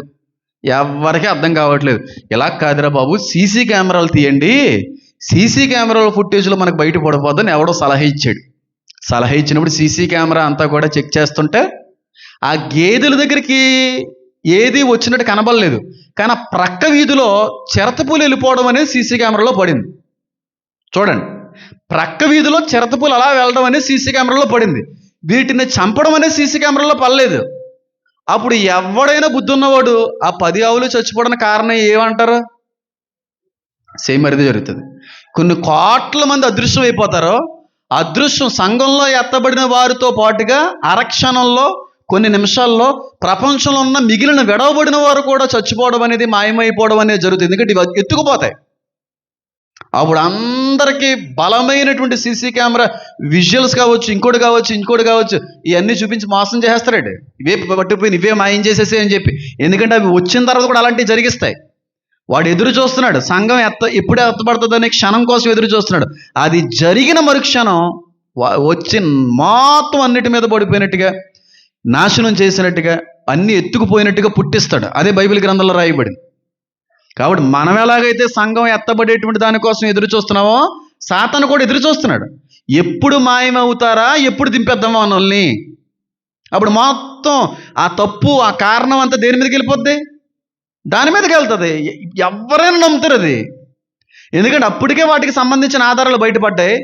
సంఘం ఎత్తబడిన తర్వాత ప్రప్రథమంగా వినబడే ఏకైక వార్త ఏంటో తెలుసా? ఏలియన్స్ మనుషుల మీద దాడి చేస్తున్నాయి, బయటికి రాకండి, ఇన్వెస్టిగేషన్ జరుగుతుంది, అప్రమత్తంగా ఉండండి, మీ ఇళ్లల్లో మీరే ఉండండి అనే వార్త ఎక్కువగా ప్రపంచవ్యాప్తంగా వినబడతా ఉంటుంది. అదే పెద్ద లాక్డౌన్, అదే బిగ్ అండ్ లార్జెస్ట్ లాక్డౌన్. ఇంక ఎంటైర్ హిస్టరీలో దానికి మించిన లాక్డౌన్ లేదు. ఇన్వెస్టిగేషన్లో తేలింది ఏంటంటే, ఎంతమంది చనిపోవడానికి, ఎంతమంది అదృశ్యం అయిపోవడానికి కారణం, నిన్న మొన్నటి వరకు మనం దేన్నైతే చూసామో అవి వచ్చి ఎత్తుకుని వెళ్ళిపోయినాయి. ఇదిగో రికార్డ్ అయినాయి. ఎందుకంటే అవన్నీ కూడా ఎవరి మాట వింటదని ఉంది ప్రకటన 16లో. ఎవరి నోటి మాటకి అవి లోబడతాయని ఉంది? సాతానికి, యాంటీక్రైస్ట్కి, ఫాల్స్ ప్రాఫిట్కి, ముగ్గురి మాట వింటాయి. ఇవి ముగ్గురు చెప్పినట్టుగావే నడుస్తాయి. రమ్మన్నప్పుడు వస్తాయి, వెళ్ళమన్నప్పుడు వెళ్తాయి. మనుషులు పట్టుపోండి అన్నప్పుడు పట్టుకుపోతుంటాయి. ఇవన్నీ మనుషులు కల్లారా చూస్తారు. పూర్తిగా రహస్యరాకుడు అనేది అబద్ధం. క్రైస్తవులు ఎత్తబడ్డం కాదు, చాలా మంది ఇతర మతస్థులు కూడా మాయమైపోయారు, చిన్నపిల్లలు కూడా మాయమైపోయారు. దాని అంతటికే కారణం ఇవే అని ఇప్పటి వరకు జరిగినటువంటి ఎన్నో పరిశోధనలకు సంబంధించిన ఆధారాలన్నీ కూడా బయటెడతారు. అప్పుడు ప్రపంచం నమ్ముతుంది. అతి పెద్ద లాక్డౌన్ ఉంటుంది. దర్శనంలో చూసింది అవి రాత్రి చీకటి టైంలోనే అటాక్ అనేది జరుగుతుంది. గుర్తుపెట్టుకునే మాటని. అప్పుడప్పుడే చీకటి పడుతున్నటువంటి సమయంలోనే నేను ఆ క్రాఫ్ట్ని చూడడం అనేది జరిగింది. చీకటి పోయిన తర్వాత అవి కనబడవు, చీకటిలోనే అవంతా కూడా జరిగించి అంధకార శక్తులు అన్నాడు ఆయన. చీకటి శక్తులు, వాయుమండల అధిపతులు ఒక్క నైట్లో ప్రపంచ చరిత్ర మార్చేస్తాయి. అన్నీ రాత్రికి రాత్రి చరిత్ర మారుస్తాయి. తర్వాత అంటే ప్రపంచం అంతా ఒకే టైం కాదు కదండి. ఈరోజు రాత్రి అయితే కొంతమంది పగల కదండి అని అనుకోవచ్చు మీరు. నేను అది చెప్తున్నాను కదా, తర్వాత చాలా భయంకరంగా దాడి చేస్తుంది. అంతా కూడా లాక్డౌన్లో ఉంటారు మిగిలిన వాళ్ళందరూ. అవి తర్వాత నైట్ టైంలో రావడం, తర్వాత 2-3 డేస్ కావచ్చు, 1 వీక్ కావచ్చు, దాడి చేయడం, ఇదంతా జరుగుతుంది. అప్పుడు వాటి నుంచి కాపాడడానికి వచ్చినటువంటి దేవుడిని నేనే అంటాడు. అప్పుడు ప్రపంచం అంతా బాబు రక్షించు బాబు, మా పిల్లలు మాయమైపోయారు, మా కుటుంబాలు చాలా మాయమైపోయాయి, చాలా మంది చనిపోతున్నారు, నువ్వే రక్షించాలి. వీడి కంట్రోల్ చేస్తాడు వాటిని. వీడి కంట్రోల్కి అవి ఒప్పుకుంటాయని ప్రకటన గ్రంథం 16 అధ్యాయంలో రాయబడింది. వీడి కంట్రోల్ చేస్తాడు. ఎందుకంటే వీడికి సంబంధించిన ఆత్మలు కనుక ఎన్ని. అర్థమైంది నేను చెప్పింది? దీని మీద ఇంకా బ్యూటిఫుల్గా దాన్ని వివరించే ప్రయత్నం చేస్తాను. కానీ ఖచ్చితంగా చెప్పగలను, ట్రంప్ గారు ఆధారాలు బయటపెట్టిన రోజు మీ అందరికీ అర్థం కావాలి, చాలా దగ్గర పడిపోయిన టైం అని. సంఘం ఎత్తబడడం ఖాయం, కొన్ని కోట్ల మంది అదృశ్యం అయిపోవడం ఖాయం, విమానాలు పిట్టల వలె రాలిపోవడం ఖాయం, రోడ్డు మీద వెహికల్స్ అన్నీ ఒకటి గుద్దుకొని కొన్ని వేల మంది చనిపోవడం ఖాయం. అప్పుడు క్రీస్తు విరోధి వచ్చి ఏలియన్స్ మీద మాయమైపోవడానికి కారణం అవే అని చెప్పి ఒక కొత్త వార్తను పుట్టించడం ఖాయం. ఆ వార్తనే విడవబడిన వారందరూ కూడా నమ్ముట ఖాయము. కాబట్టి ఒక విషయం చెప్తున్నాను, చూసే వాళ్ళకి ఈ సంఘంలో ఎవరైనా ఆ సమయమునందు విడవబడిన వారికి కూడా నేను ఇచ్చే పెద్ద సలహా ఏంటంటే, ఇది జరుగుతున్నప్పుడు నా మాటలు మీకు గుర్తు రావాలి. లేదు లేదు లేదు ఏలియన్స్ కాదు, కస్సలు కాదు, సంఘం ఎత్తబడింది అని చెప్పి ఏ మతానికి సంబంధించిన వారైనా, ఏ కులాలకు సంబంధించిన వారైనా ప్రభు అయిన యేసుక్రీస్తు వారిని నిజదేవుడని ఆ సమయంలో ఒప్పుకుంటే, ఆ భయంకరమైనటువంటి 7 సంవత్సరాల శ్రమకాలంలో కూడా దేవుడు మిమ్మల్ని కాచి కాపాడి పోషించి ఆయన మళ్ళీ ఒలివల కొండ మీదకి దిగే సమయానికి తన దూతలు పంపించి వాళ్ళందరినీ మళ్ళీ సేకరిస్తాడు, వదిలిపెట్టాడు. శ్రమల కాలంలో ప్రభు అయిన యేసుక్రీస్తు వారిని నమ్మి తెలుసుకున్న వారిని కూడా ఆయన పోషిస్తాడు, దాచిపెడతాడని ఉంది.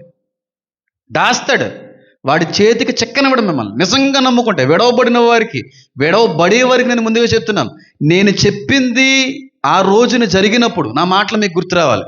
ఏలియన్స్ మాత్రం కాదండి ఈ కోట్ల మంది అదృశ్యమైపోవడానికి కారణము అనేటువంటి గట్టి నమ్మకంలోకి చూసే వాళ్ళందరూ కూడా రావాలనే ఉద్దేశంతోనే ఇంత రిస్క్ చేసి ఇంత ఖండిత పూర్వకంగా మీ అందరికీ నేను చెప్పే ప్రయత్నం చేస్తున్నాను.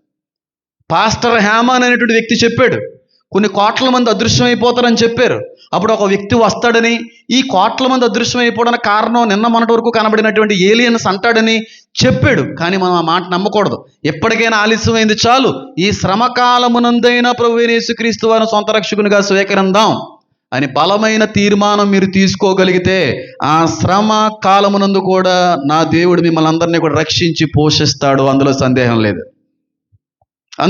లేదు. కానీ గుర్తుపెట్టుకోండి, 100% ఈ మాటను గుర్తుపెట్టుకోండి. చాలా కోట్ల మంది అదృశ్యం అవుతారు. ఆ టైంలో విడవబడిన వారులారా, మీ ప్రియ సేవకుడికి మాట చెప్తున్నాను, అదంతా అబద్ధం. వాడు పుట్టించే వార్త అబద్ధం, వాడు తీసుకుని వచ్చే మాయ అబద్ధం. వాడు అందరూ మిమ్మల్ని మభ్యపరిచేటువంటి ప్రయత్నం చేస్తారు. నమ్మకండి, ఏలియన్స్ మీదకి వెళ్ళిపోతుంది ఆ నేరం అంతా. నమ్మకండి, నిజానికి అవి వస్తాయి, అవి దాడి చేస్తాయి, మీరు కూడా చూస్తారు. సంఘం ఎత్తబడినటువంటి ఆ రోజు కావచ్చు, తర్వాత రోజు కావచ్చు, తర్వాత రోజుల్లో కావచ్చు, ఏలియన్స్ అనేటువంటి వచ్చి మనుషుల మీద దాడి చేయడం, పట్టుపోవడం మీ కళ్ళతో మీరు చూస్తారు. అన్నంత మాత్రం అవే ఇన్ని కోట్ల మంది తీసుకుని వెళ్ళిపోయినని మాత్రం నమ్మకండి. అది సంఘం ఎత్తబడ్డం. అదంతా కూడా మభ్యపరచబడాలంటే, మాయ చేయాలంటే నేను తీసుకెళ్ళినట్టుగా అవి పుట్టిస్తాయి, అవి జరిగిస్తాయి, అవి దాడి చేస్తాయి. నమ్మకండి, నేను చెప్పేది అదే. ఆ కాలం చాలా సమీపంగా ఉంది, చాలా దగ్గరలో ఉంది. నేను ఆత్మవశుడిని, ఆత్మ ప్రేరణతో ఈరోజంత ఉపవాసంలో ఉన్నాను. నేను ఈ విషయం చెప్పాలనుకున్నప్పుడు మార్నింగ్ నుంచి నేను ఉపవాసంలో ఉన్నాను. మధ్యాహ్నం అంతా దేవుని సన్నిధిలో గడిపాను. ఏదో కూర్చుంటేనే పడుకుంటేనే కాదు, మోకాళ్ళు వేస్తేనే దేవుడి ఆ ప్రత్యక్షతలో అనుభవాల్లోకి దేవుడు నడిపించాడు. దేవుడితో గడిపితేనే తప్ప ఆ భాగ్యం నేను పొందుకోలేకపోయాను. తర్వాత అన్నిటినీ సంపాదించడానికి నేను కూడా, నా ప్రయాస కూడా ఎంతో కొంత ఉపయోగపడింది అంటాను. దేవుని యొక్క మహాకృప గొప్పదే. మధ్యాహ్నం ఉపవాసం నుండి ప్రార్థిస్తూ కొంత అలాగా జారబడ్డాను. జస్ట్ అలా కొంచెం నిద్ర పట్టినట్టుగా అనిపించింది, కానీ నిద్ర కాదు ఇది. సాయంత్రం చెప్పాలనుకున్న విషయం ఇదే. ఎప్పుడో జరిగిన దర్శనాన్ని మళ్ళీ చూపించాడు.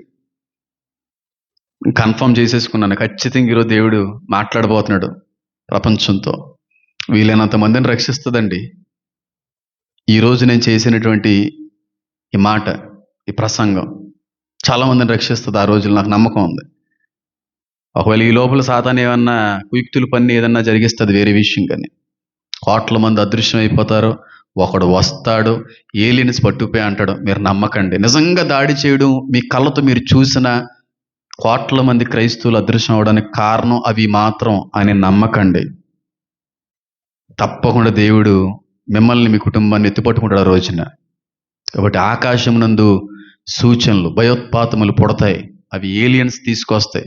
ఆకాశ మధ్యమున అవి రావడం, ఆ క్రాఫ్ట్స్ అన్నీ కూడా మనుషులందరూ కళ్ళతో చూస్తారండి. కళ్ళతో చూస్తారో చెప్తున్నాను నేను. అవి ఇమ్మోర్టల్స్ కాదు, మార్టల్స్. మనం గట్టిగా ఫైట్ చేస్తే అవి చచ్చిపోయే అవకాశం కూడా ఉంది. అది కూడా నేను రాసుకున్నాను డైరీలో. కానీ మనుషులు మాత్రం నరకం చూపిస్తాయి. నరకము నేను చూసిందాన్ని. పీక్కుందంటే అంత దారుణంగా వాటి యొక్క క్రూర స్వభావాన్ని మనుషుల ఎదుట బయలుపరుస్తాయి. ఆ దినాల్లో మనం ఉండం, నమ్మండి. అంటే ఈ సూచనలు, ఏలియన్స్ ఆధారాలు కనబడుతున్నప్పుడు మనం ఉంటాం 100% ఉంటాం. కానీ డైరెక్ట్గా వచ్చి దాడి చేస్తా చూడండి, సంఘం ఎత్తబడిన తర్వాత ఆ టైంకి మనం ఉండం. సంఘం ఎత్తబడేటువంటి క్షణానికి ముందు కూడా ఏ చిన్న చిన్న దాడులు చేస్తే చేయొచ్చు. ఎందుకంటే వాడి ప్లాన్ బాగా వర్కౌట్ అవ్వడానికి అవి కూడా చేయిస్తాడు ముందుగానే. కానీ వాడికి తెలియదు కదా సంఘం ఎప్పుడు ఎత్తబడద్దో. అందుకు కొంచెం అటు ఇటుగా ఉన్నాడు కాబట్టి కొంచెం ఎందుకైనా వర్కౌట్ అవుద్దని ముందుగానే పెట్టుకుంటాడు ఆ ప్లాన్ని. తర్వాత సంఘం ఎత్తబడిన అరక్షణం ఆలస్యం లేకుండా ప్రపంచం మీద పడిపోతాయి డైరెక్ట్గా. అప్పుడు లాక్డౌన్ విధించబడుతుంది. ఎవ్వరూ బయటికి రావద్దనేటువంటి వార్త ప్రపంచవ్యాప్తంగా భయంకరంగా వినబడతా ఉంటుంది. నిజంగానే వచ్చి దాడి చేయడం, చంపడం, ఎత్తుకుపోవడం, ఇదంతా నిజంగా జరుగుతుంది. అందరూ నమ్ముతారు. వాస్తవానికి ఆ టైంకి ఎవరన్నా క్రైస్తుడు ఎంత వాక్యం విన్నవాడు కూడా దాని మీద నమ్ముతాడు. అదే చేసినాయి అని నమ్ముతారు. అలాంటి స్టేజ్కి తీసుకెళ్ళిపోతారు యాంటీ క్రైస్ట్. ఎందుకంటే దేవుడు కూడా వాడికి అవకాశం ఇచ్చాడు కదా. యోబును శోధించడానికి సాతానికి అవకాశం ఇచ్చింది ఎవరు? అనుమతినిచ్చింది ఎవరు? యాంటీ క్రైస్ట్ కూడా ప్రపంచాన్ని మోసం చేయడానికి అనుమతి ఇచ్చేది ఎవరు? ఆ శక్తిని అనుమతిస్తున్నాడు, చేసుకో. ఎందుకంటే ఈనాటి వరకు నేను ఇచ్చినటువంటి ఆ కృపాకాలాన్ని వారు నిర్లక్ష్యం చేశారు కనుక వారు అనుభవించుట మంచిదే, కరెక్టే.